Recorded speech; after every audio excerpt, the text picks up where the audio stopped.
What GeForce Software has done with their latest soft synth, Halogen, is something that I'd hoped would happen for absolutely ages. You see, I've tried many times to get my mind around frequency modulation, because it just sounds so good and I always wanted to sound like Vangelis. But the operator matrices would just leave me a quivering mental wreck. And it's for that reason that I almost wept with joy when I heard that GeForce have done what giants like Native Instruments and many other developers couldn't quite pull off. So, what exactly have they done? Basically, they've taken one of the best sounding types of synthesis, but also the most notoriously difficult, and made it absolutely effortless, and more importantly, fun. How did they do it, and how good does Halogen sound? Well, keep watching, because that's exactly what we're looking at in this video, and we're going to get straight into it. It's well known that FM synthesis is a tough nut to crack, going right back to the early days of the hardware synths, where they were basically seen as being impenetrable, right through to today's VSTs that certainly do make it a lot more accessible, but still quite challenging. That is, until GeForce decided to do something about it, remove the barriers to the power and beautiful sound of FM, and replace all that with this wonderful little button. And in doing so, they've created something that they bill as the joy of FM without the headaches. Essentially, every time you hit this spark button, Halogen's internal engine will create a brand new and totally unique sound. There is no AI involved here, it's all coded within Halogen's engine. And there is an element of this being a happy accident machine. If you don't like the current sound that you're working with, roll the dice again, see where it takes you and how it inspires you. Now, I understand that streamlining the sound design process like this won't be welcomed by all or to everybody's taste, especially in the age of AI, where everything seems to be push-button convenience. If you do prefer the joy of diving really deep into FM, there's certainly other synths on the market that will allow you to do that. But I think that anything that enhances the workflow in the creation process, anything that allows you to get in the zone faster, is most certainly to be welcomed. And this synth certainly does that. Let's put Halogen through its paces and see if it meets the billing of the joy of FM without the headaches. So this is not going to be a deep dive into Halogen's GUI and a tour of the presets and functions. They are both excellent, and there's already plenty of videos out there that do exactly that.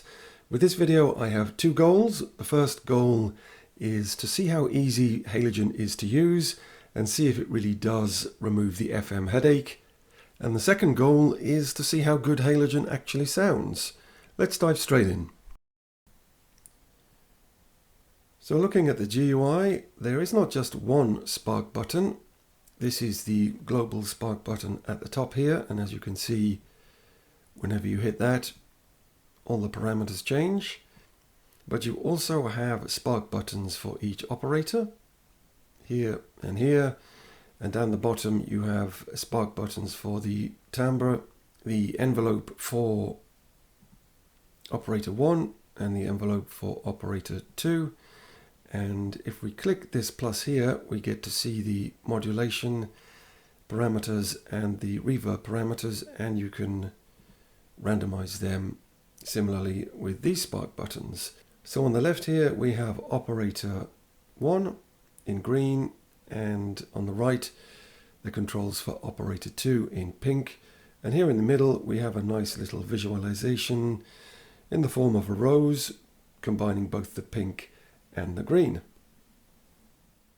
So here we are in the initial patch, and my goal for this part of the video is to make a rather nasty, dirty sounding bass, something that would work well with drum and bass because I like that style of music, and FM is widely used within that genre. Before we get into that, you do have an undo and a redo button, so if you do have a sound that you like and you make a change that you don't like, you can undo, and of course you can do the reverse if you want to, and these come in quite handy if the spark buttons are doing something that you don't really like. So having said that, let's see what the initial patch sounds like. Nothing special, very harsh and digital as you would expect. So let's just crack on, and what I'm going to do is use the global spark button a couple of times, and then I'm going to drill down and make a couple of manual changes and just see where we end up in terms of a nasty, dirty bass sound to that.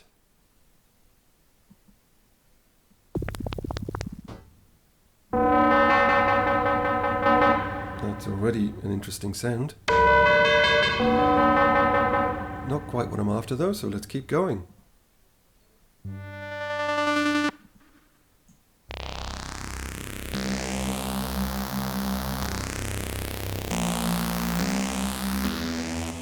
There you go, straight away there's something usable there in terms of something quite nasty sounding and definitely a bass sound. So let's see what we can do to make it sound just that little bit better and more usable in a track. So first thing I want to do is just demonstrate the difference between the two operators with the mix button down here. So hard left, that's operator 1, hard right, operator 2. So you can hear there that operator 2 is quite dominant with kind of minimal input really from operator 1. Let's see what we can do to add a bit of texture to operator 1 and just make the sound a bit more lively.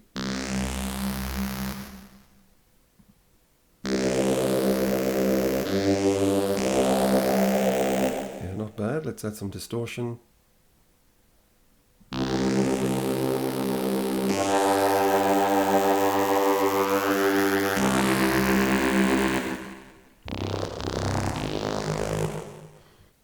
Okay, I'm going to scrap that. Let's hit the spark button again, as with before, and after.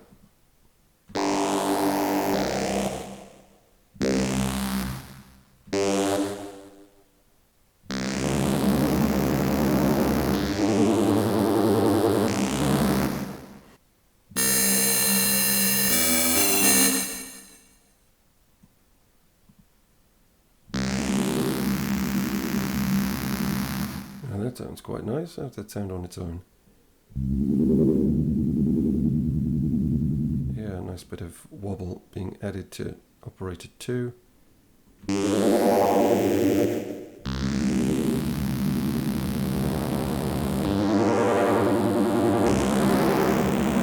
Probably a bit too much, to be honest, so let's turn that down.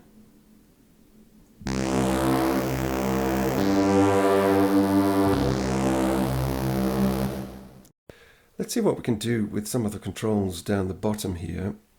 Let's take a look at the effects. We haven't really looked at that. It's set at 50. Let's turn it down. I've got no idea what effect this will have. That's quite dry now. It did sound better before. Let's turn it up a bit. Yeah, that's given it a bit of extra depth. There's a bit too much modulation on there, so I'll turn that down. So that should flatten it out a bit. And there we go. So that didn't take long. We've gone from scratch, clicked a couple of spark buttons, tweaked a couple of parameters, and we've ended up with quite a decent bass sound. Not bad at all.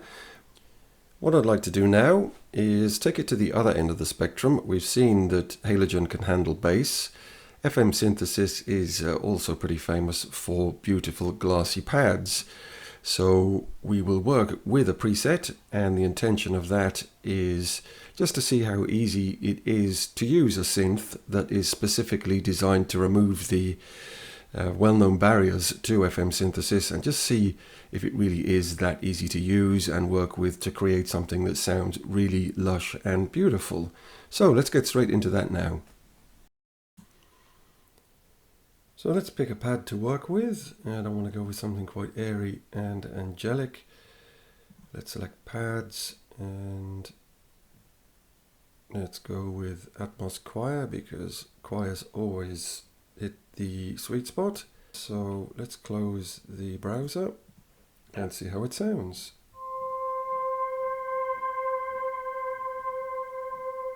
Yep, that is lovely. So let's see what we can do, at least to my taste, to change it and hopefully make it better. First thing I would say is that the decay is a little bit too long for both operators, so let's reduce that so it doesn't last quite as long.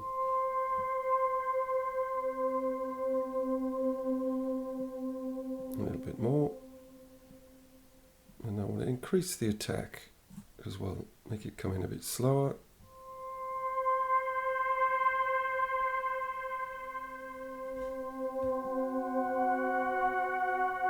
Lovely.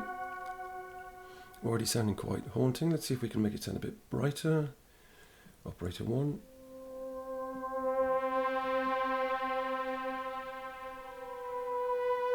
Just bringing in a string element there to the operator 1. Let's see what happens with operator 2.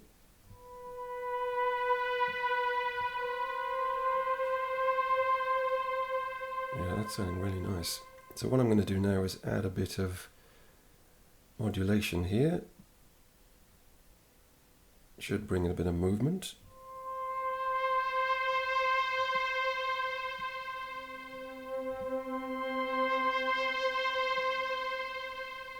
Same with operator 2.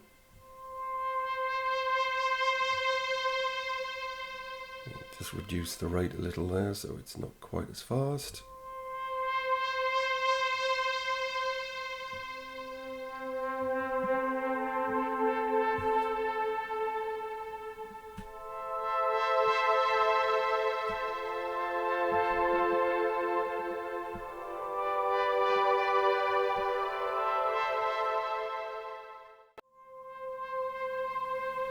That sounds fantastic. Let's see if we can just take it just that little bit further to make it sound a bit different.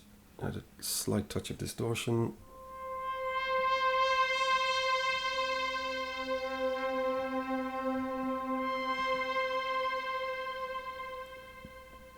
And let's see what happens if we play with the timbre down here.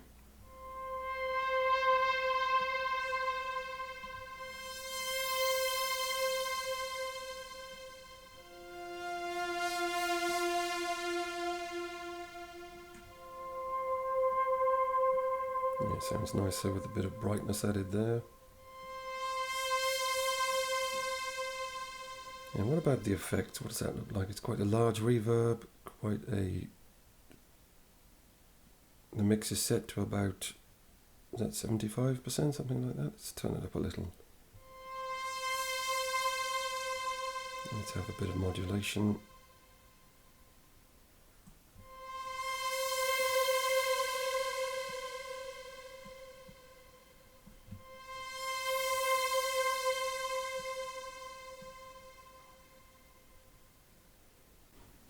I think that's a great showcase of how powerful and easy Halogen is to work with. Their stated goal was to remove barriers to FM, and as you can see there, without any of the magic of the spark buttons, we've just stayed within the GUI, changed some of the parameters manually, very easy process, and we've ended up with a nice pad sound that differs from the preset that we started with, and it really wasn't challenging at all. I'm sure if I was working in FM8, which I do own, I wouldn't have been able to make those changes and end up with something as nice quite so quickly and quite so simply. Cast your mind back to earlier in the video, and if you recall, my goal was to see if Halogen meets the billing of FM without the headache, to see if it's easy to use to deliver results quickly, and whether it actually sounds any good. For me, it makes working with FM as easy as working with any analog subtractive synth, which is a great thing, and it really opens up the sonic potential of FM without the fun of the operator matrices. And yes, on the last point, Halogen sounds great. The bass that we made very quickly, by the way, sounded thick and fat, and the pad sounded beautiful. One small gripe I would say, in version 2, more effects. At the moment there's only the reverb, which does sound good, but adding a few more effects would certainly broaden the palette and sound design potential with Halogen. But overall, looks good, sounds good, really easy to work with. Well done, GeForce. That brings us to the end of today's video. If you like what you saw, be sure to drop a like and leave a comment. Make sure to subscribe because we've got all kinds of great content in the pipeline for you. And check out the channel. It's absolutely packed with videos that you are going to love. Here's a couple of videos that YouTube is very kindly recommending for you. Why not watch one of them? And I'll see you in the next one.